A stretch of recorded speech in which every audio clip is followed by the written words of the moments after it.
Deməli, uşağın dili ilə. Burada Almaniyada bir ailədə qonaq olmuşduq. Burada tanış olduğumuz Raymond və Tony nəzakət əlaməti olaraq bizə qonaq gəldilər və bu bizi çox sevindirdi. Raymondla Tony 2-ci Dünya müharibəsində bombardmana məruz qalmış kiçik bir şəhərdə yaşayırdılar. Onlardan xahiş elədik ki, bizə uşaqlıq çağlarından danışsınlar. Qonaqlarımızın uşaqlıq dövrü müharibə illərinə düşmüşdü. Raymond gözlərimizi yaşardan bir əhvalat danışdı.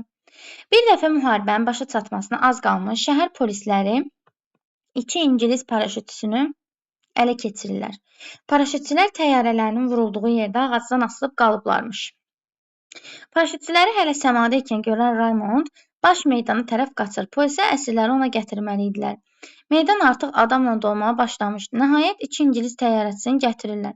Onların dalınca bura hərbi əsirlərin saxlandığı həbsxanadan maşın gələcəkdi. Camaat əsirləri görəndə qışqırmağa başladı. Öldürülsünlər, onlara ölüm. Dəhşətli bombardman hələ unudulmamışdı və şəhər əhli Britaniyalıların və onların müttəfiqlərinin təyyarələrini nifrət edirdi. Kütlə əsirləri parçalamağa hazır dayanmışdı.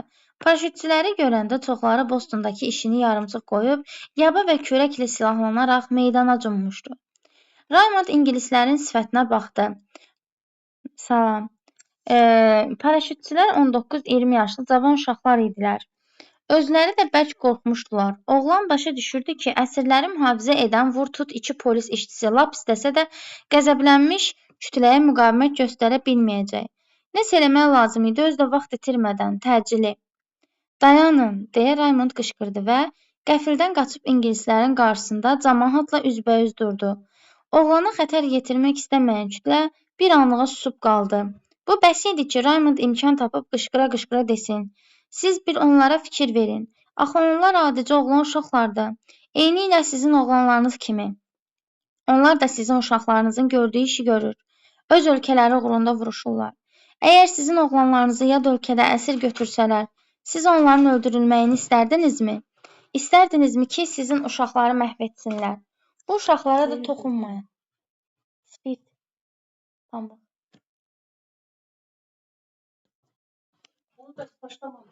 Hə, yaxşı mən. Video recording et. Hə. Deməli. Axı onlar adicə, adamlar donub qalmışdılar. Onların üzlərindəki qəzəb əvvəl xəcalətlə əvəz olundu, sonra çaşqınlıqla. Burada şey var, ellipsis. Əvvəl deyir xəcalətlə əvəz olundu, sonra çaşqınlıqla burada əvəz olundu sözü ixtisara düşüb. Deməli. Bir də məcazilik təbii ki. Nəhayət yaşlı bir qadın dedi. Gör nə günlərə gəlib çatmışıq. Balaca uşaq deməsə, xeyri şərdən ayıra bilmirik. Kütlə yavaş-yavaş dağılmağa başladı. Raymond gənc İngilis paraşütçülərin üzündəki ifadəni unutmamışdı. O ümidvar idi ki, cavan İngilislər uzun, xoşbəxt bir ömür sürüblər və onları xilas edən Alman uşağını yaddan çıxartmayıblar. 221. Hansı deyim mətndən çıxan əsas fikrə uyğundur? Nə isə də sonra gətirərsən, yeridir, sağ ol. Heç nə, sağ ol. Aydın, bəsdir də, Aydın. Çıxartacam səni dərsdən.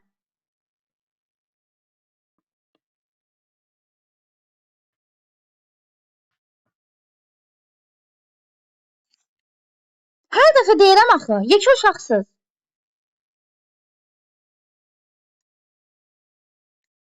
Hansı deyim mətndən çıxan əsas fikrə uyğundur? Axına düşənlər başqa yolların mümkünlüyünü heç ağlına da gətirmir. Müdrik adam isə fərqli yolları görür və özü seçim edir. Deməli, bu uyğundur da. Çünki axına düşən xalq əhli idi.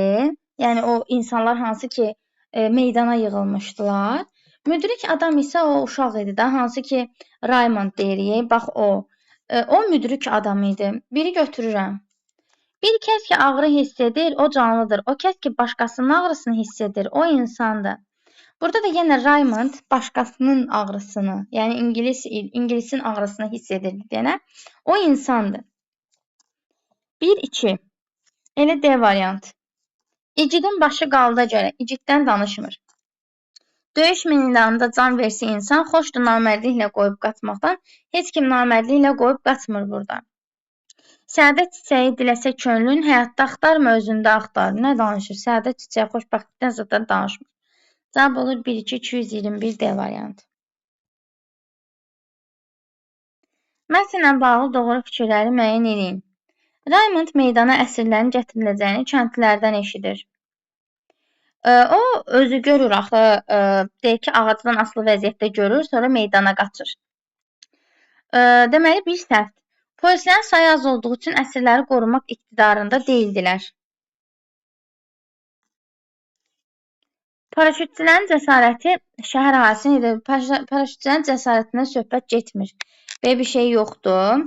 Kəndlərdən eşidir, bu da səhvdir. Elə 1 ilə 3 səhvdirsə, cavab qalır 2 ilə 4 variant. Raymondun nitqində əsirlərin toxunulmazlığı fikri vurğulanır. Bu da düzdür. Hansı ki, deyir ki, bəs sənin oğlun əsir olsaydı, o öldürülsəydi, xoşuna gələrmi? 1-3 çıxanda 2-4 qalır. Sonra 223. Nömrələnmiş hansı cümlə mətndən çıxarsa, mətnin məzmununda dəyişiklik olmaz. Gəlin qayıdaq həmin cümlələrin üstünə və həmin cümlələri bir-bir silək. Qarşısına rəqəm yazılmışdır. Gəlin ağ karandaşla birinci cümləni silək, sonra oxuyaq.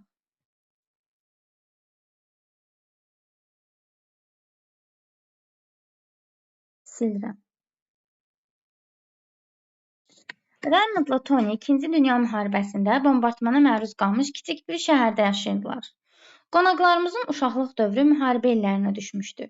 Raymond gözlərimizə yaşardan bir əhvalat danışdı. Bir problem yoxdur. Yəni sən bir rəqəmi yazılan cümləni siləndə, səbəbi silmirsən, nəticəni silmirsən, heç nəyi silmirsən. Ona görə problem yoxdur. Biri rahat silə bilərsən. Gəlirəm 2-yə. İkinci cümləni silirəm.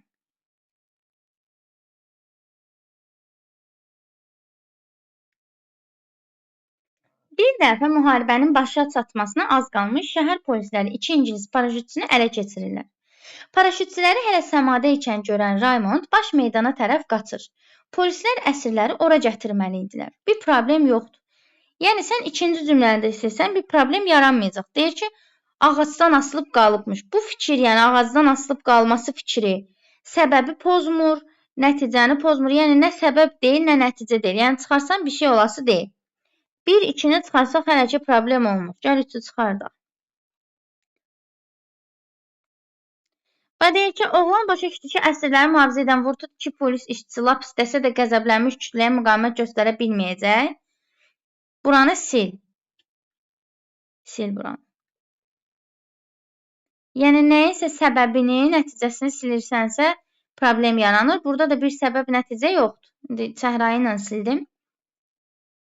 Deyir, paraşütçülər 19-20 yaşlı cavan uşaqlar idilər. Özləri də bərk qorxmuşdular. Nəsə eləmək lazım idi. Özü də vaxt itirmədən təcili. 1-2-ni silsək bir problem olmur. 3-ü də silsək avtomatik bir problem olmur. Ona görə B variantı cavab olaraq qalır. Gəl 4-5-i yoxlayaq. Görək niyə 4-ü 5-i silə bilmərik.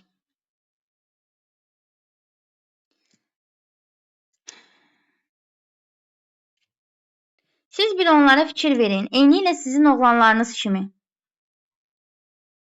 Eynilə sizin oğlanlarınız kimi nə? Bax sən burada, daha doğrusu siz. Burada adicə oğlan uşaqları hissəsini silsəz, nə tərzdə oğlanlarınız kimi, elə bil sizin oğlanlarınız kimi adicə oğlan uşağıdır da. Sən 4-ü silə bilməzsən. Çünki ondan sonraki cümlədə eynilə sizin oğlanlarınız kimi. Necə? Adicə oğlan uşaqları kimi, yəni. Bunu nəzərdə tutur. Ona görə 4-ü silə bilməzsən. 5-i də deyə bilməzsən. Çünki burada dialoq başlayır. Gör nə günlərə gəlib çatmışıq, balaca uşaq deməsə xeyri şərdən ayıra bilmirik. Kim deməsə, sən 5-i silsən, sonra çaşqınlıqla gör nə günlərə gəlib çatmışıq deyib dialoqa başlaya bilməzsən. Yəni ona görə 4 ilə 5 silənməzsən. 5 ona görə ki, müəllifin sözü ixtisara düşəcək. Axı biz M-V sxemindən danışırdıq. M qoşa nöqtə aşağıdan V. İndi aşağıdan V, M-ni siləsən, 5-i silsən. 4-ü də silsən, bənzətməni siləcəksən. Məcbur ona görə 1, 2, 3 qalır. 224. Əvvəlinə hansı işarə qoyulmuş cümlə özündən əvvəlki cümlənin açıqlamasıdır? Yəni, məsələn, üçbucaq cümləsi özündən əvvəlki qoyulan cümlənin açıqlaması. Söz misalı deyirəm. Gəl baxaq.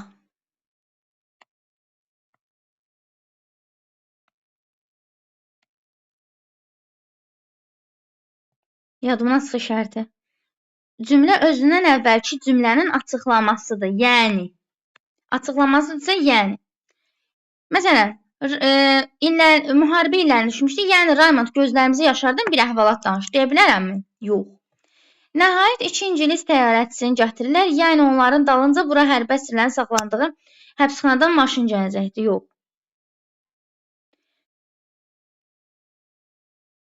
Kütlə əsirləri parçalamağa hazır dayanmışdı. Yəni, paraşütçüləri görəndə çoxları Bostondakı kişini yarımçıq qoyub, yava və kürəklə silahlanıb meydana cümmüşdü. Bəli. Yəni qoya bilirəm, düzdür? Yəni qoya bilirəm çünki açıqlamasıdır. Bax bu cümlə kütlə əsirləri parçalamağa hazır dayanmışdı fikrinin açıqlanmasıdır.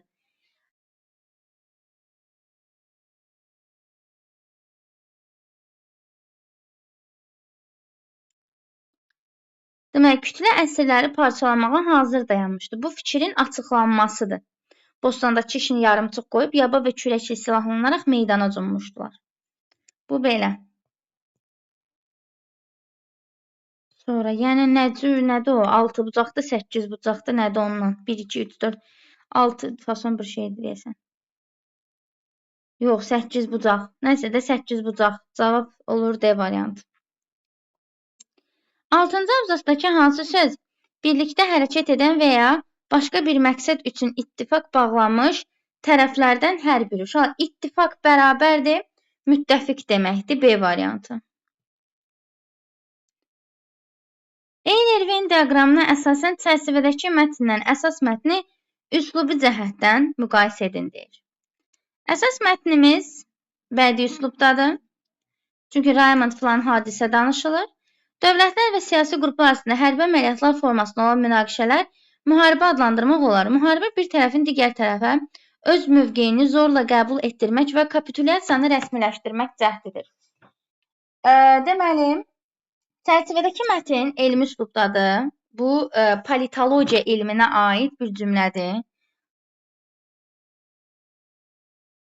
Xüsusiyyət yazsan niyə balqırsan? Xüsusiyyət yazmasan da üslubu cəhətdən müqayisə elə demək, üslub xüsusiyyətlərini deyir, yaz deməkdir. Əsas mətnin bədii üslubdadır. Yazırsan məcazilik.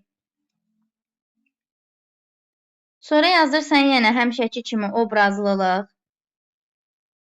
Obrazlılıq. Sonra ekspressivlik. Burada var. Çünki təsirli səhnələr var. Ekspressivlik. Bəli, olar. Çərçivədəki mətndə elmidir. Yazırsınız elmilik. Terminlərdən istifadə. Terminlərdən istifadə.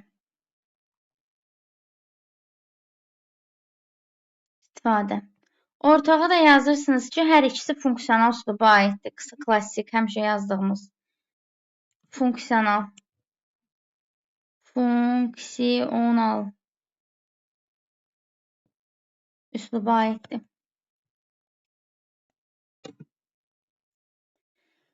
Bəli.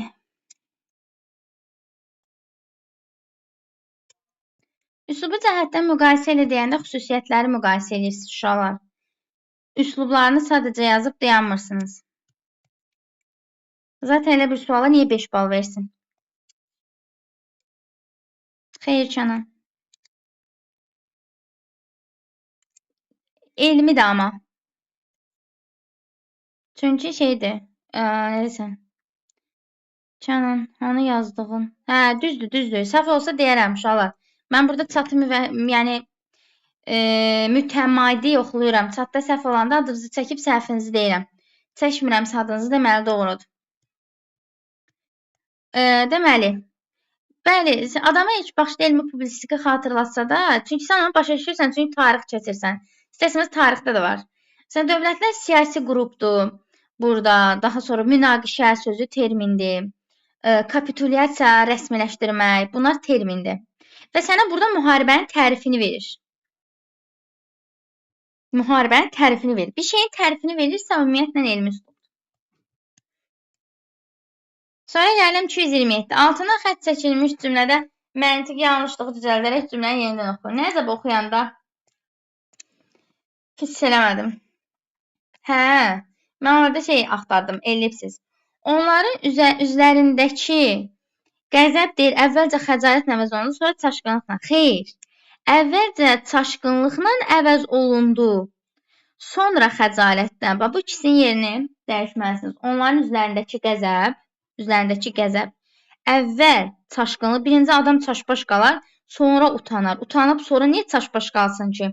Əvvəl çox əsəbi idilər, sonra Raymond deyəndən sonra belə şaşırırlar, türkçülər demiş, ondan sonra da xəcalət çəkirlər elədiyi əmələ görə. Yəni düzəltməli olduğunuz şey o iki sözün yerini dəyişmək idi. Çaşqınlıq və xəcalətin yerini dəyişmək. Qalan bütün versiyalar yanlışdır. Əvəz olundu sözünü axırda saxlamısan nədir?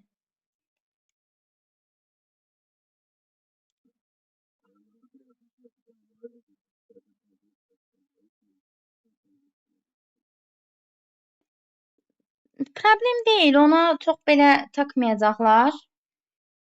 Yəni əsas olan şeyi düzəltmirsən, məzmuna da xələl gəlməyib. Ona görə onu səhv götürmürlər, tam verəcəklər. Mətnin əsas hissəsini ən azı 2 bənddən ibarət planını qurun. Əsas hissə başlayır bir dəfədən. Ən az 2 dənə deyir. Bax, buradan başlayır əsas hissə. Deməli, kütlə yavaş-yavaş dağılmağa başladı. Bax, bu hissəyə qədər əsas sayılır. Bura əsasdır. Ən az 2 bənd deyirsə, yaza bilərsiniz ki, deməli, paraşütçülərin meydana gətirilməsi, əsgərlərin əsir düşməsi, olar, əhalinin qəzəbi, nifrəti yazmaq olar, bəli. Məsələn, belə yaza bilərsiniz ki, birinci, paraşütçülərin əsir düşməsi və onların meydana gətirilməsi, insanların onlara qəzəbi, Raymondun xəcalət yaradan nitqi. Çox qəşəng olar.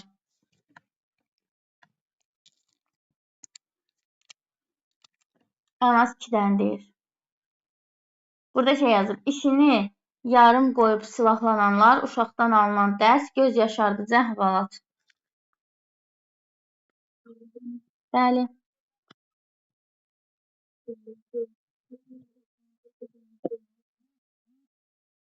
Birinciyə mi?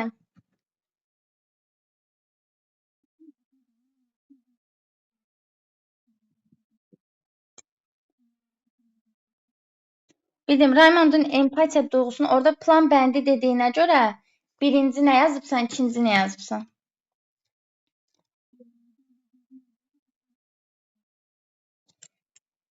Yazmaq olar. Raymondun empatiya hissi yazmaq olar. Çünki onun nitqi deyir də, axırda uşaq, yəni bir növün dərs verir insanlara.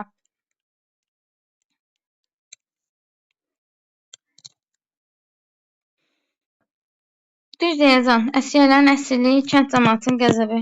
Olar. Əsirliki yox, ay Məhəmməd, əsirliyi. Köy əvəzlənməsi ağlayır kənarda. 229-a baxırıq. Yəqin ki. Həqiqi məcaziyə görə qruplaşdırın deyir. Deməli, baxaq. Və bizi bunu çox sevindirdi. Sevinə bilərik, həqiqidir. Kiçik şəhər həqiqidir. Müharibə illərinə düşməyi məcazidir. Bu həqiqidir. Sonra ağacdan asılıb həqiqidir. Adamla dolmaq həqiqidir. Meydana cummaq həqiqidir. Bir dənə məcazi var, o da düşmüşdü. Qalan hamısı həqiqidir.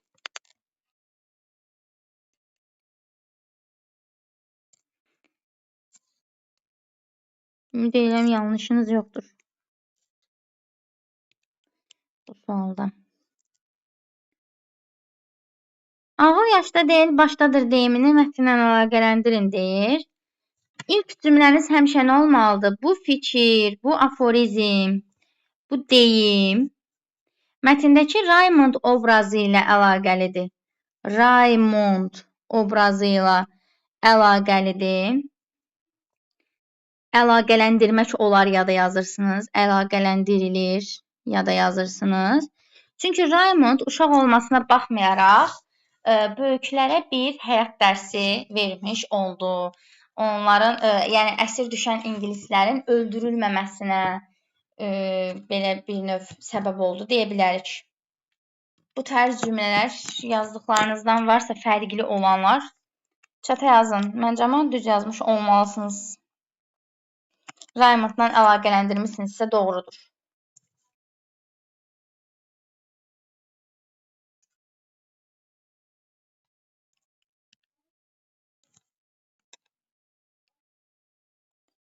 Raymond balaca olsa da ağıllıydı.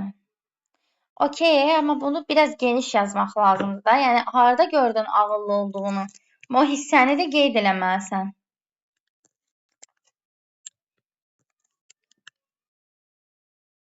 Bu belə. Burayla bağlı başqa sualınız var ümumiyyətlə? O qədər çətin mətin deyildi.